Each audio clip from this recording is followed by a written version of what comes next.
তিনার পবিত্র স্থানে আসার একটি সুবর্ণ সুযোগ দান করেছেন। এই জন্য সেই মহান মুনিবের দরবারে একবার শুকরিয়া জ্ঞাপন করি। তাই সকলে অন্তরের অন্তঃস্থল থেকে বলি আলহামদুলিল্লাহ। দরুদ ও সালাম বর্ষিত হোক আকাই নামদার তাজদারে মাদানী নবীকুল শিরোমণি ইমামুল আম্বিয়া মেহবুবে কিবরিয়া ফাতামুন নবী নবী মুহাম্মদুর রাসূলুল্লাহ সাল্লাল্লাহু আলাইহি ওয়াসাল্লামের প্রতি লাখ কোটি দরুদ ও শান্তির ধারা বর্ষিত হোক। আল্লাহুম্মা সাল্লি আলাইহি আল্লাহুম্মা বারিক আলাইহি আল্লাহুম্মা আমিন। মুহতারাম মুকাররাম, আজকে আমি আল কোরআনুল কারীম থেকে কয়েকটি আয়াত পরিবেশন করেছি। এগুলোকে সামনে রেখে সমমনি দিব।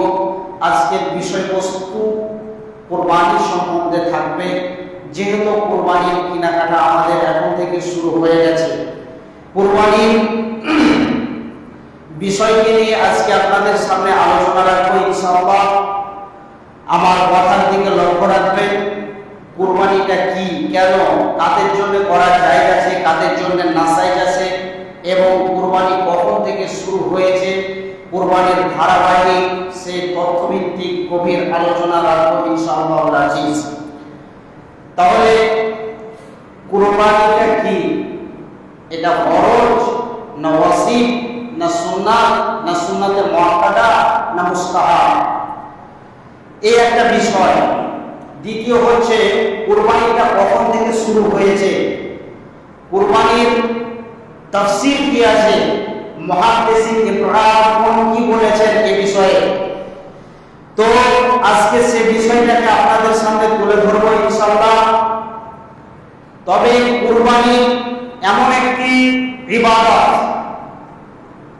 কুরবানির ইবাদত দিয়ে আল্লাহ তাআলা তার বান্দাকে কি বুঝাতে চাইছেন? কুরবানি নামক ইবাদত দিয়ে বান্দাকে এটাই বুঝাতে চাচ্ছেন যে আল্লাহর নৈকট্য যেন কি করতে পারা যায়, হাসিল করতে পারা যায়। অর্থাৎ আল্লাহর সন্তুষ্টি অর্জন যেন আমরা করতে পারি, এই জন্য কুরবানি। তবে কুরবানি আল্লাহ তাআলা আমাদেরকে কোন কোন পশু দ্বারা করতে হবে সেটাও আপনাদের সামনে আলোচনা করব ইনশাআল্লাহ। তো কুরবানির সর্বপ্রথম কুরবানি কি থেকে শুরু হয়েছে সেই প্রথম ইতিহাসটা আপনাদের সামনে তুলে ধরছি। সূরা মায়েদাতে আল্লাহ তাআলা সেই পৃথিবীর শুরু থেকে কুরবানিটা কিভাবে স্টার্ট করেছেন সেই সূরা মায়েদাতে চলেন, তাহলে আমরা জানতে পারবো। পৃথিবীর সর্বপ্রথম মানুষ হলো হযরতে আদম আলাইহিস সালাম, এবং মহিলাদের মধ্যে সর্বপ্রথম মহিলা হলো হযরতে হাওয়া আলাইহিস সালাম। তো ইনাদের যখন পৃথিবীর বুকে সন্তান জন্মগ্রহণ করতেন, তখন হযরতে হাওয়া আলাইহিস সালামের গর্ভে যমজ সন্তান জন্ম নিত। একটা মহিলা একটা পুরুষ, একটা মহিলা একটা পুরুষ, এইভাবে পৃথিবীকে ব্যবহার করেছেন। তা হযরতে আদম আলাইহিস সালাম যখন দুই সন্তানকে জন্ম দিলেন, তাদের দুইজনের কথা তুলে ধরছে। সর্বপ্রথম ঘটনার দিকে লক্ষ্য রাখবেন। সেটা হলো কি, একজনের নাম হলো হাবিল আর একজনের নাম কাবিল। হাবিলের সঙ্গে যে মহিলাটি জন্ম নিয়েছিলেন সে মহিলাটির নাম হলো লিউজা, আর কাবিলের সঙ্গে যে মহিলাটি জন্ম নিয়েছিলেন কাবিলের বোন, তার নাম হলো ইকলিমা। তো সেই জামানার রীতি ছিল, হযরত আদম আলাইহিস সালামের রীতি ছিল যে যার সঙ্গে যার বোন জন্ম নেবে তার সঙ্গে তার পরের বছরে যে বোনটি জন্ম নেবে তার বিয়ে হবে। এখন হাবিলের সঙ্গে হয়েছে লিউজা আর কাবিলের সঙ্গে হয়েছে ইকলিমার জন্ম। তো কাবিল ইকলিমাকে পাচ্ছে না, যেহেতু ওরা একই বছরে জন্ম নিয়েছে একই সঙ্গে। আর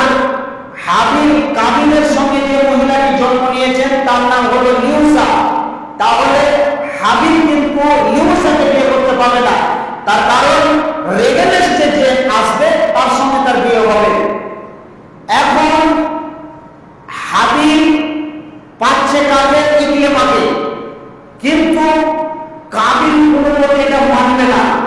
তার কারণটা হচ্ছে কি, তাফসীরের মধ্যে যেটা লিখেছেন যে ইকলিমা ছিলেন অপরূপা সুন্দরী। এই সুন্দরের কারণে এখন কাবিল তার পিতার আইন নিয়ে আল্লাহর বিধানকে লঙ্ঘন করে দিচ্ছে। বলছে আমি এটা মানতে পারি না। আমার সঙ্গে যখন ইকলিমার জন্ম হয়েছে, আমার এতে হক বেশি, এর সঙ্গে আমার বিয়ের অধিকার বেশি, সে মানতে চাইছে না। তো ইকলিমা কে পাওয়ার জন্য কাবিল প্রচুর প্রচেষ্টা চালাচ্ছে, কিন্তু এই বিধান মেনে নেওয়া যাবে না। হযরত আদম আলাইহিস সালাম কাবিলকে অনেক বুঝাচ্ছেন, কিন্তু কোনো মতে কাবিল বুঝছে না। এবার যখন বুঝছে না, তখন আল্লাহ তাবারক ওয়া তাআলা হযরত আদম আলাইহিস সালামকে বলছেন, ওয়াতলু মা উহিয়া ওয়াতলু আলাইহিম নাবা আবনা আদম। হে আদম আলাইহিস সালাম, নাবা আবনা আদম ইস করবা কুরবানান ফাতাকুবিলা। ফাতাকুবিলা তার মানে আপনি আপনার দুইজন সন্তানকে কি করেন? আল্লাহর রেজাল্ট দিয়ে এলাহি, অর্থাৎ আল্লাহকে সন্তুষ্ট করতে চাই, তাহলে এদের দুই ভাইয়ের আমি পরীক্ষা নিব। ইসকারবা কুরবানান ফাতাকুবিলা মিন আহাদিহিমা ওয়া লাম ইয়াতাকাব্বাল মিনাল আখির। তাদের দুই ভাইকে কুরবানি করতে বলেন, যার কুরবানি কবুল হবে সেই ইকলিমাকে বিয়ে করতে পারবেন। এই আদেশ যখন হযরতে আদম আলাইহিস সালাম তিনার দুই সন্তানকে এই কথাটা বললেন, তখন হযরতে আদম আলাইহিস সালামের কথা অনুযায়ী হযরতে হাবিল আলাইহিস সালাম, হযরতে হাবিল ছিলেন কি? সে ছিল গৃহপালিত পশু, সে কি করত? পালিত করত ঘরে। আর কাবিল ছিল কৃষক মানুষ। যখন কাবিল আর হাবিলকে দুজনকে কুরবানির আদেশ দেওয়া হলো, তখন কাবিল তার জল এবং বনের মধ্য থেকে যে শীষগুলো সবচাইতে আপনার কিনা খোকসা পাতাম যেগুলো ভালো নয়, সেগুলোকে এক বোঝা কেটে নিয়ে আসলো। আর হাবিল তার গৃহপালিত পশু অর্থাৎ ভেড়া কিংবা দুম্বার মধ্যে থেকে সবচেয়ে যে পশুটা দেখতে ভালো, সুন্দর, হৃষ্টপুষ্ট, তরতাজা, সেই পশুটাকে হাবিল নিয়ে আসলো এবং গমের একটি আটি এবং সেই পশুটাকে এক জায়গাতে রাখানো হলো। তো যখন আল্লাহ তাবারক ওয়া তাআলা দেখছেন যে হাবিল একটি সুন্দর দুম্বাকে নিয়ে এসে এখানে উপস্থিত করেছে এবং কাবিল তার গম এবং জয়ের মধ্য থেকে যেগুলো খারাপ সেগুলোকে জমা করেছে, তো আল্লাহ তাবারক ওয়া তাআলা তিনি তিনার কুদরতি পাওয়ারে সেই আসমান থেকে একটি আগুনের ঝলক আসলো এবং কাবিলের দুম্বাটাকে পুড়িয়ে দিল। অর্থাৎ ইতাকাব্বালুল্লাহ, আল্লাহ তাবারক ওয়া তাআলা ওটাকে কি করে নিলেন? কবুল করে নিলেন এবং কাবিলের সেই শীষ, সেই আটিকে কবুল করলেন না। তখন কাবিলের মনে রাগ হয়ে গেল, সে গুসা হয়ে গেল, সে রাগের রাগান্বিত হয়ে গেল, চোখ মুখকে লাল করে দিয়ে তখন বলছেন ক্বালাল্লাহ আকুলান্নাকা, তার ভাই হাবিলকে ও কি করবে? কতল করবে। তো আল্লাহ তাবারক ওয়া তাআলা কি বলছেন? ক্বালা ইন্নামা ইয়াতাকাব্বালুল্লাহু মিনাল মুত্তাকিন। আল্লাহ তাবারক ওয়া তাআলা কাদের বিধানকে কবুল করবেন, কাদের কুরবানিকে কবুল করবেন? যারা তাকওয়াওয়ালা, খোদাভীরু, আল্লাহকে যারা ভয় করে, নিশ্চয়ই আল্লাহ ইন্নামা ইয়াতাকাব্বালুল্লাহু মিনাল মুত্তাকিন, নিশ্চয়ই আল্লাহ তাবারক ওয়া তাআলা মুত্তাকিনদেরকে কবুল করবেন। অর্থাৎ তিনার কুরবানিটা কবুল হয়ে গেল। আর সেই সময় তখন কাবিল হাবিলকে হত্যা করে দিল। তাহলে পৃথিবীর একটা জঘন্যতম হত্যা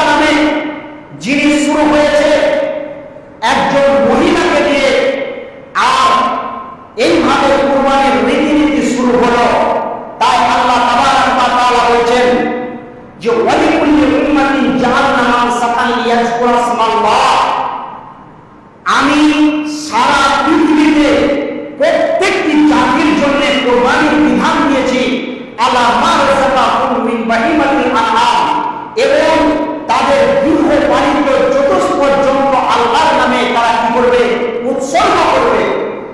অতএব এখন আপনি যে পশুটি কুরবানি করবেন, সে পশুটি অনেক অনেক মুফাসসিরিনদের মত যে ওই পশুটা কুরবানি করে বেশি আপনি আল্লাহর নৈকট্য লাভ করবেন এবং বেশি নেকি পাবেন যে পশুটাকে আপনি বাড়িতে লালিত পালিত করে আপনি তাকে মানুষ করেছেন, বড় করেছেন, ওই পশুটিকে আপনি জবাই করবেন, তবে আপনি বেশি নেকি পাবেন। এবার আপনি যে পশুটাকে বাড়িতে লালিত পালিত করছেন, তবে আপনি কি শিষ্টাচারে তাকে মানুষ করছেন? ছোট থেকে তার গলায় রশি দেন না, লোকের অত্যাচার করছেন, লোকের ফসলকে নির্মমভাবে খেয়ে নিচ্ছে আর লোকের দেহাকে ছিঁড়ে ফেলে দিচ্ছে, এইভাবে আপনি মানুষের ক্ষতি করে করে এইরকম করে করে আপনি সেই পশুটাকে বড় করলেন।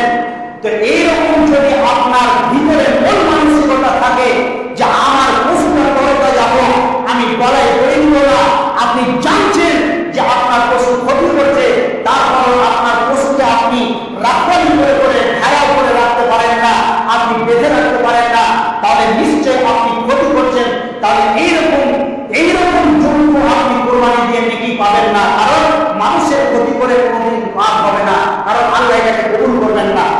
এবার আল্লাহ তাআলা আমাদেরকে কুরবানির বিধান দিয়েছেন যে আমরা কুরবানি করে আল্লাহর নৈকট্য লাভ করব। বন্ধু আমার, শিক্ষিত সুধী মণ্ডলী, এইভাবে যুগ যুগ ধরে চলে আসছেন ধারাবাহিকভাবে কুরবানির পশু আপনি কুরবানি করবেন, তো ওই কুরবানির পশুর গায়ে যতগুলো পশম থাকবেন প্রত্যেকটা পশম অনুযায়ী আপনি নেকি পাবেন, এবং এটি একটি আল্লাহকে সন্তুষ্টি করার বড় মাধ্যম। তবে কুরবানি করবে কারা? কাদের অধিকার আছে কুরবানি করা? আল্লাহ তাআলা কোরআনের মধ্যে বলেছেন, ইন্নাস সালাতি ওয়া নুসুকি ওয়া মাহইয়ায়া ওয়া মামাতি লিল্লাহি রাব্বিল আলামিন।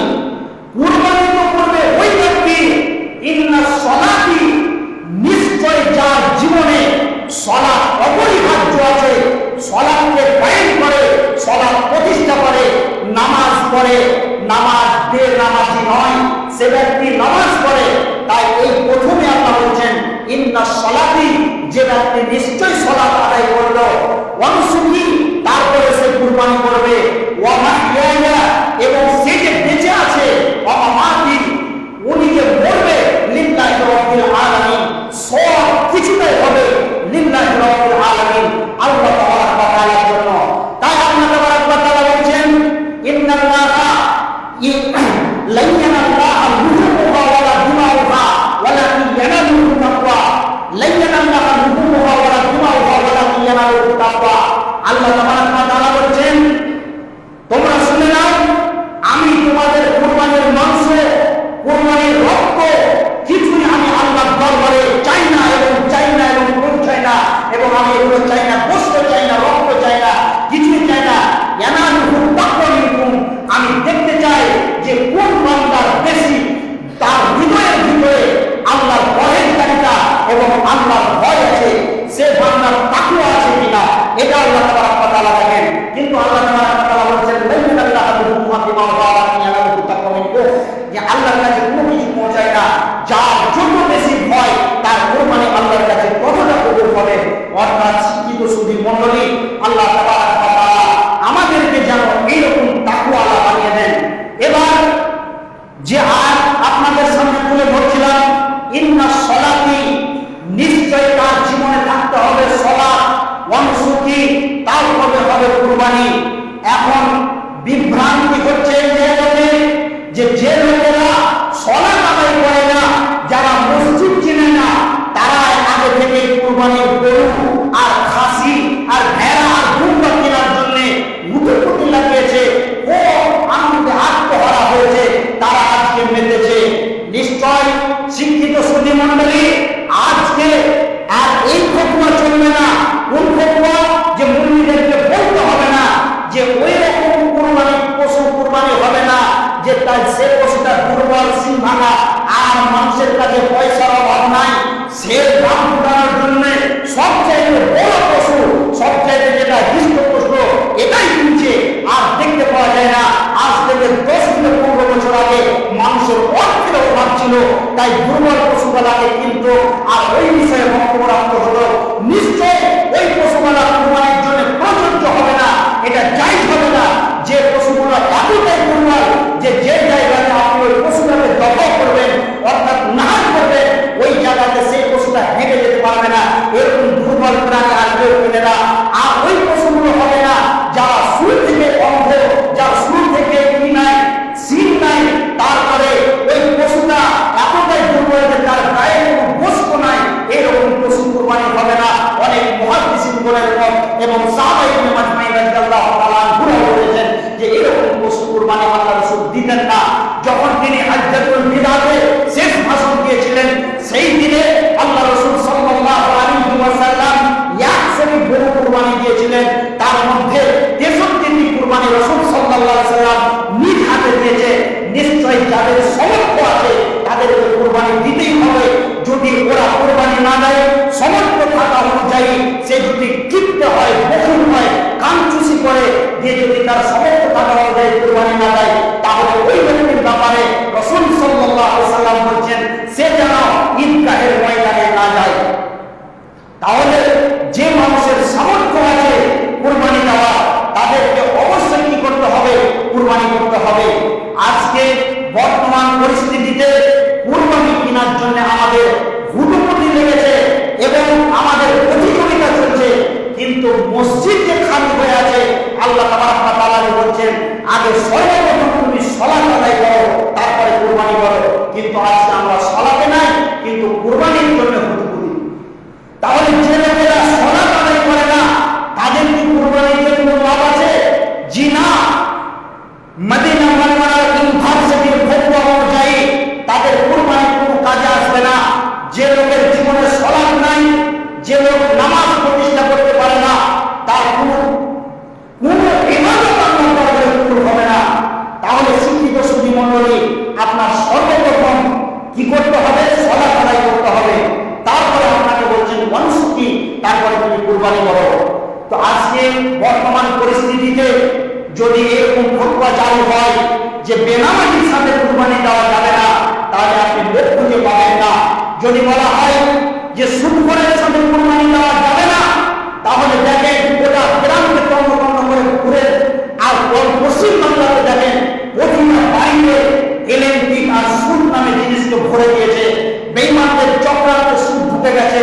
তাহলে যদি আপনি বলেন যে কোনো সুদখোরের সাথে কুরবানি দেওয়া জায়েজ হবে না, তাহলে আপনি ভালো মানুষই খুঁজে পাবেন না, কারণ সুদের সাথে আজকে সকলেই আমরা জড়িত। অতএব তাহলে যারা ইমানদার আছে তাদেরকে নিশ্চয় বাঁচতে হবে। দরকার হলে একটা ছোট ছাগল কিনে নিয়ে এসে তাকে কুরবানি দিতে হবে। কিন্তু সে যদি নিজেকে ইমানদার মনে করে, সে যদি তাকওয়াওয়ালা মনে করে, সে যদি মনে করে যে আমি আল্লাহর খাস বান্দা হব, তাহলে নিশ্চয় সে বান্দা কি করবে না, সুদখোর এবং বেনামাজি এবং যারা মদখোর, যারা মাতাল, তাদের সঙ্গে সে কি করবে না, কুরবানি দিতে যাবে না। অতএব শিক্ষিত সুধী মণ্ডলী, কুরবানির আগে আল্লাহ তাবারক ওয়া তাআলা হুঁশিয়ারি করছেন আগে সর্বপ্রথম তুমি কি করো? সালাত আদায় করো।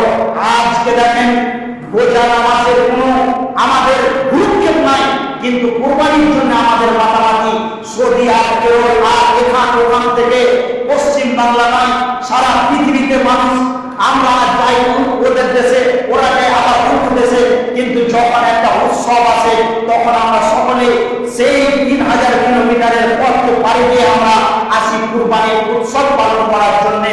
আর আমরা এটা মনে করি যে কুরবানি করবে আর আনন্দে আত্মহারা হয়ে কুরবানির মাংস খাবো, এরকম সবাই মনের চেতনা এবং মনের আশা আকাঙ্ক্ষা এবং তামান্না। কিন্তু শিক্ষিত সুধী মণ্ডলী, আজকে আমি একটি কথা বলে যাই, অনেক মুফাসসিরিনদের তাফসীর পড়ে পড়ে দেখলাম, তাহলে বলতে চাইছি এখান থেকে যে আপনি যেমন মনে করছেন যে অনেকদিন বাইরে থাকলাম আর কুরবানির পশু জবাই করবো আর মাংস খাবো আর খুব আনন্দে আত্মহারা হয়ে যাবো, আজকে আমি সেই রকম ওই রকম বেনামাজি, ওই রকম বেমুসল্লিদেরকে বলতে চাই, আপনি যেমন মোটা তাজা কুরবানির পশুর মাংস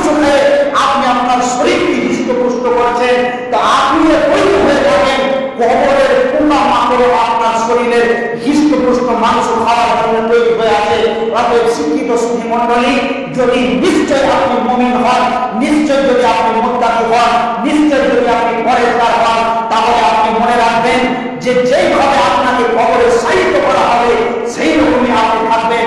আল্লাহ এরকম নিদর্শন অনেক পৃথিবীর মুখে দেখেছেন। আজকে সোশ্যাল মিডিয়ার জামানায় দেখতে পাবেন শরীরে অনেক আল্লাহ রাসূলের সাহাবী, অনেক বুজুর্গানে দিনেরা তারা কি হয়েছে কবরে তাদেরকে রাখা হয়েছে। এখন ব্যতিক্রমে কোনো কারণ বশত ওই জায়গাটাতে কোনো কিছু করার জন্য যখন জিসিপি দিয়ে মাটি হাজিরানো হচ্ছে তখন দেখতে পাওয়া যাচ্ছে যে একজন মানুষকে ওখানে দাফন করা আছে।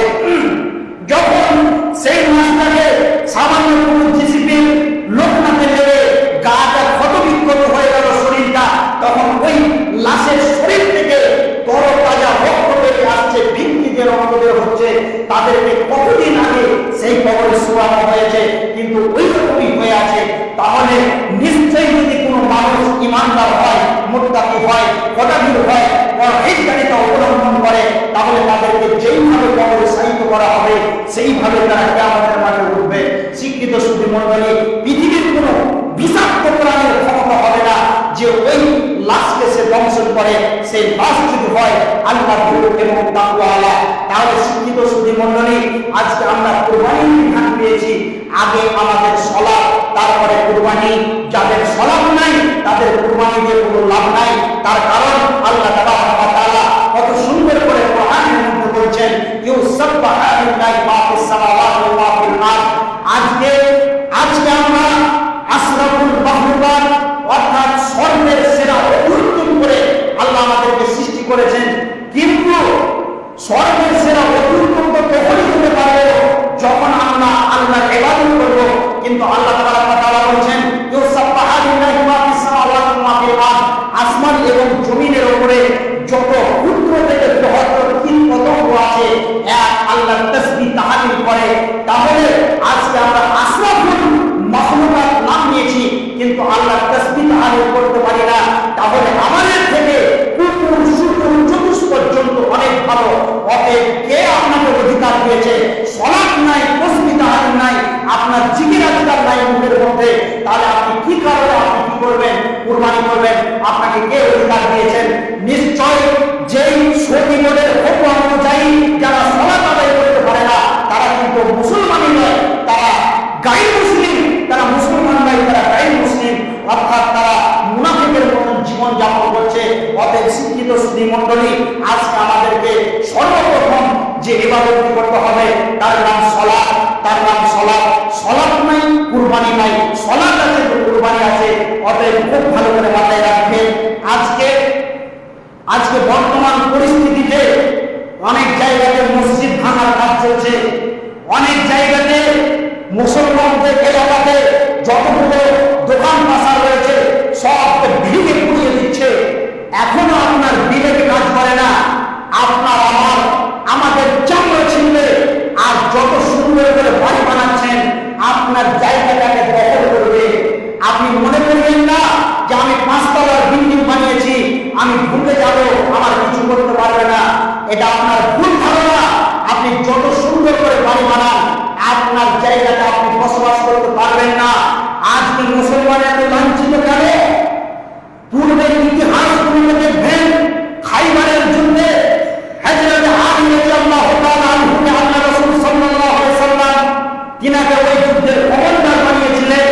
সেই খাইবারের যুদ্ধে বেঈমানরা যখন যুদ্ধের মোহরা নিয়ে হুঙ্কার মারল, সেইখানে একটা গেট ছিল, সেই গেটের ওপর কম বেশি ধরলেন 40 কুইন্টালের হবে।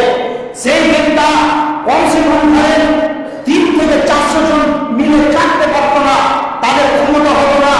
আল্লাহ তাআলা সেই খাইবারে কিভাবে মুসলিম জাতিকে রক্ষা করেছিলেন, হযরত আলী মতন সাহাবী তিনি একাই সেই খাইবারের গেটটাকে এক হাতে চেড়ে নিয়েছিলেন এবং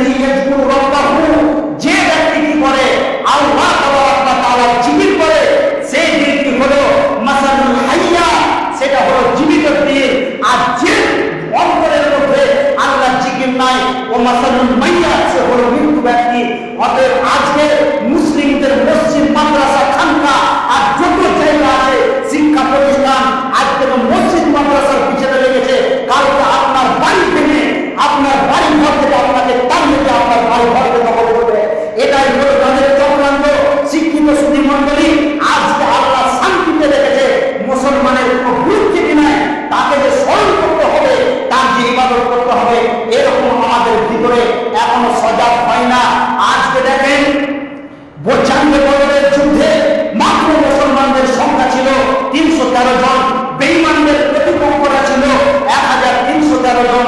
তাহলে এদের থেকে ডবলের ডবল। তারপরও তারা মুসলমান জাতি বিজয় লাভ করেছিল। তাদের অন্তরে ছিল আল্লাহ, তাদের অন্তরে ছিল আল্লাহ। যখন কয়েকটা যুদ্ধে সাহাবা ইবনে মাজমাইন রাদিয়াল্লাহু তাআলা আনহুরা বিজয় লাভ করে আসছেন, তখন বেঈমানরা তাদের বড় বড় লিডারকে নিয়ে বসে আপসের মধ্যে আলোচনা করছে যে আমরা ওদের থেকে অনেক বেশি সংখ্যায়, ওদের থেকে অনেক বেশি, তাহলে আমরা কেন পরাজয় হচ্ছি তাদের কাছে? তখন সেই বেঈমানরা একটা চক্রান্ত করলো। চক্রান্তটা কি? যে শোন, আমাদের মধ্য থেকে কেউ ওদের সঙ্গে একটু বন্ধু ছিল, তাদের সঙ্গে একটু মিষ্টি কথা, তাদের সঙ্গে একটু ভাব সাপ লাগিয়ে তারা কি করে, তারা কি কৌশলে জেহাদ করে, এগুলোকে আমাদেরকে জানতে হবে। যখন তাদের বড় বড়, তাদের মুসলিমদের বড় বড় লিডাররা যখন একজনকে এইভাবে তাদের খবর নেওয়ার জন্য যখন পাঠালেন, এবার সাহাবা ইবনে মাজমাইনদের সঙ্গে মিশলো। আর মিশার পরে তারা নামাজও পড়তে লাগলো, তাদের সঙ্গে রোজাও করতে লাগলো, এবং সে কিন্তু তাদেরকে পরীক্ষা করার জন্য গিয়েছে। যখনই রাত গভীর হয়ে যায়, তখনই তারা কি করে, মসজিদে এসে, শেখ একবার মসজিদে এসে 2 হাত তুলে দিয়ে আল্লাহকে স্মরণ করে। আর ওই যে লিডার এলাকাতে পাঠিয়েছে তাদের খবর আনার জন্য, তারা যখন খবর আনতে গিয়েছে, ওখানে সাহাবা ইবনে মাজমাইনদের দৃশ্যটাকে দেখছে। দেখার পর তখন তারা বলতে লাগলেন, ওখান থেকে যখন ওই কাফের মুশরিকদের বড় বড় নেতাদের কাছে আসলো, আসার পরে বলছেন, আল্লাহর কসম করে বলছি, লাখ মানাদের কসম করে বলছি, ওদের সঙ্গে কোনোদিন আমরা জিহাদ করে যুদ্ধ করে পারবো না। তার কারণ তারা গভীর রাত যখন হয়ে যায়, তারা তাদের কি করে রবের সঙ্গে কানেক্ট হয়ে যায়। অতএব কোনোদিন তোরা পারবি না ওদের সঙ্গে। ওরা এক আল্লাহকে রাজি করে নিয়েছে। তাদের মধ্যে যারা বিচক্ষণ ছিল, তাদের মধ্যে যারা মুনাফিক ছিল না, তাদের মধ্যে যাদের চরিত্র ভালো ছিল, তারা তখন কি করলো, ঈমান নিয়ে চলে আসলো। আর যারা মোটা ভবন, যারা সবচেয়ে নিম্ন শ্রেণীর বোকা টাইপের মানুষ, তারা তখন সেই বাপ দাদার পরিবারটাকে আঁকড়ে ধরে থেকে গেল। অতএব শিক্ষিত সুধী মণ্ডলী, আজকে আমরা বিজয় তো লাভ করবো তখনই যখন আমরা আল্লাহকে রাজি করাতে পারবো।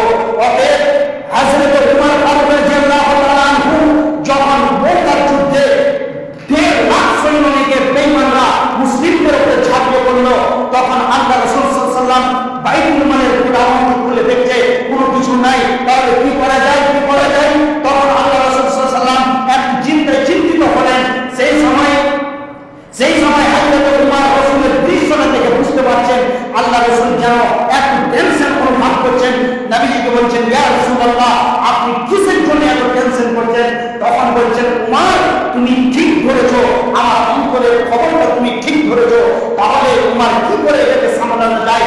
1.5 লক্ষের বিরুদ্ধে মাত্র 15,000, কি করে এটাকে সামলানো যায়? হযরতে উমর তখন আল্লাহর নবীকে বলছেন, ইয়া রাসূলুল্লাহ, আপনি বলেছেন মাসালুল ইয়াজকুরুল্লাহু, যার দিলে ঈমান আছে, যে আল্লাহকে স্মরণ করে তারা হলো জীবিত, যারা আল্লাহকে স্মরণ করে না তারা মৃত্যু।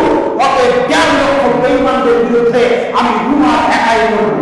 তাহলে এখান থেকে উমরের পাওয়ারটা কি ছিল? তারা তাদের শক্তিতে করেনি, তারা তাদের ঈমানি পাওয়ার, ঈমানি কুদরত, ঈমানি তাকওয়াতে তারা লড়াই করেছিলেন। সারা পৃথিবীর বেঈমানদেরকে তারা কি করেছিলেন? হিসু করিয়ে ছেড়েছিলেন। আজকে আমরা রাসূলের সুন্নাত দূরের কথা, 5 ওয়াক্ত সালাত করতে পারি না, যেগুলো আগে অপরিহার্য করা দরকার সেগুলোতে নাই। আর মুসলমান কুরবানির জন্য মেতে গেছে। অনেক সাহাবী, হযরত আবু বকর রাদিয়াল্লাহু তাআলা আনহু রাসূলের একজন বিখ্যাত সাহাবী, এবং তিনি হলেন রাসূলের শ্বশুর হযরত উমর, রাসূলের খুব কাছের মানুষ, যাদেরকে রাসূল সাল্লাল্লাহু আলাইহি ওয়াসাল্লাম জান্নাতের সার্টিফিকেট দিয়েছেন। এইরকম সাহাবীরা কুরবানি করেননি যে এটাকে যেন জাতি ফরজ না মনে করে নেয়। তাহলে আপনি কি বোঝাতে চাইছেন? সালাত নাই, এত কিসের কুরবানির জন্য মাতামাতি? অতএব যারা ঈমানদার, যাদের লজ্জা আছে, তারা সালাত করবে এবং কুরবানি করবে। যাদের লজ্জা নাই, যারা বেহায়া মুসলমান, যারা নির্লজ্জ, তারা কুরবানি দেওয়ার জন্য করবে আর আওয়াজ করবে না। অতএব শিক্ষিত সুধী মণ্ডলী, আল্লাহ তাবারক ওয়া তাআলা আমাদেরকে 5 ওয়াক্ত মুসাল্লি হিসাবে যেন কবুল করেন। সকলে বলেন আল্লাহু আমিন। বিসমিল্লাহির রহমানির রহিম। আল্লাহু আকবার। আল্লাহুস সামাদ, লাম ইয়ালিদ ওয়া লাম ইউলাদ ওয়া লাম ইয়াকুল লাহু কুফুওয়ান আহাদ। اللهم صل على محمد وعلى ال محمد كما صليت করি।